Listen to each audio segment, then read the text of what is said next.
je me suis posé la question. Je ne sais pas si j'ai gagné plus d'argent en aidant les gens à lancer leur propre business et en divulguant mes stratégies, ou si j'aurais fait plus d'argent en gardant tout pour moi et en l'exploitant.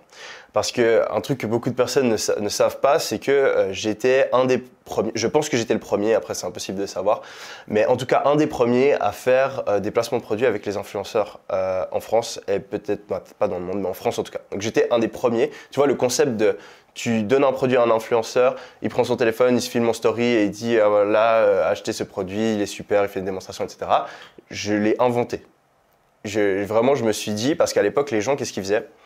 Ils faisaient des publicités sur Facebook ou alors ils demandaient aux influenceurs de poster une image de leur produit. Donc imagine tu vends une montre, tu vois, ils postaient juste une image du produit.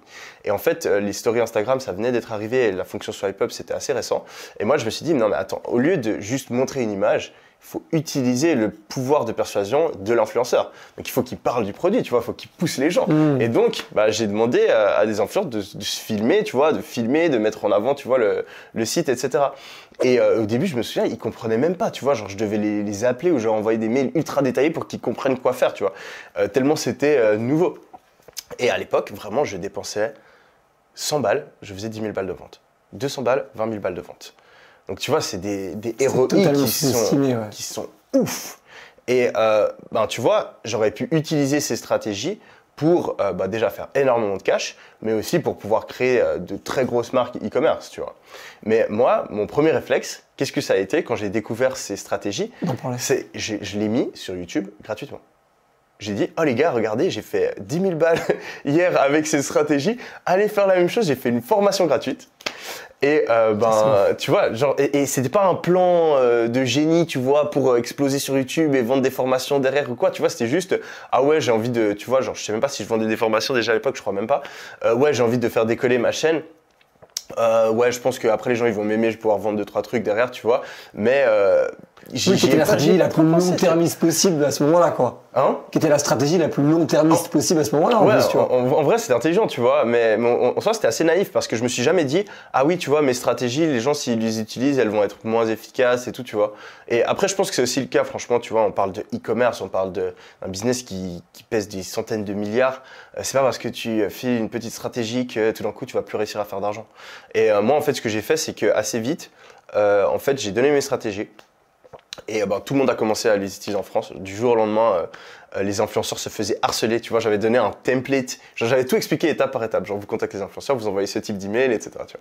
Et les gens, ils prenaient un copier-coller de mon email.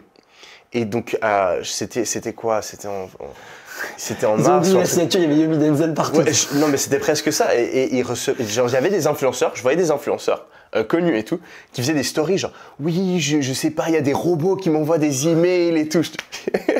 Et les agences d'influenceurs ont dû recruter massivement, tu vois, suite à mes vidéos, parce qu'ils sont passés de, je sais pas, 2-3 mails par jour à des centaines d'emails par jour.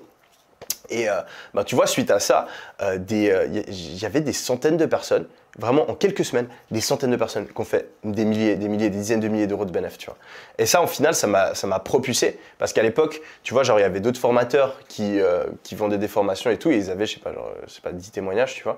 Moi, j'arrive, et un mois après être arrivé et avoir commencé à partager mes stratégies, j'ai des centaines de personnes qui font des vidéos ou qui envoient des screenshots. Ah Yomi, tu vois, tu m'as fait gagner des dizaines de milliers d'euros. Et c'est de là en fait que j'ai pu développer ma notoriété sur le business en ligne, sur l'e-commerce, et que j'ai eu cette reconnaissance du marché en quelque sorte. Et ça m'a énormément aidé par la suite. Mais ouais, pour répondre à ta question, le fait de partager mes stratégies, je l'ai fait un petit peu naïvement au début, mais ça m'a aussi fait gagner des millions d'euros. Tu vois, moi, j'ai un business de vente de formation et le fait de partager mes stratégies, je suis extrêmement bien rémunéré pour le faire. Donc, je le fais pas juste parce que je suis gentil, tu vois. Je le fais aussi parce que j'ai un intérêt financier derrière.